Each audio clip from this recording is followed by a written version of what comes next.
আপনাকে যদি বলে ইমামের পিছনে সূরা ফাতিহা পড়া বন্ধ করেন, আপনি বলবেন ওয়াজিব, আর একদিকে সুন্নাত, ছাড়বো না। আপনাকে বলবে পায়ের সাথে মিলিয়ে দাঁড়ানো যাবে না, ফাঁকা ফাঁকা করে দাঁড়াতে হবে, আপনি বলবেন পায়ের সাথে মিলিয়ে দাঁড়াবো, এটা সুন্নাত, ছাড়বো না। আপনাকে বলবে বুকের উপরে হাত বাঁধা যাবে না, আপনি বলবেন আমরা বুকের উপরে হাত বাঁধবো, এটা সুন্নাত।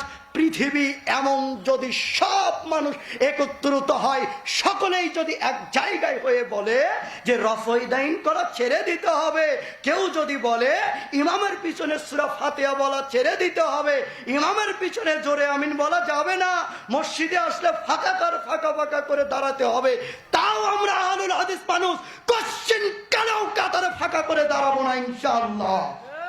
কোশ্চিন কালেও সূরা ফাতিহা ইমামের পিছনে বলা ছাড়বো না।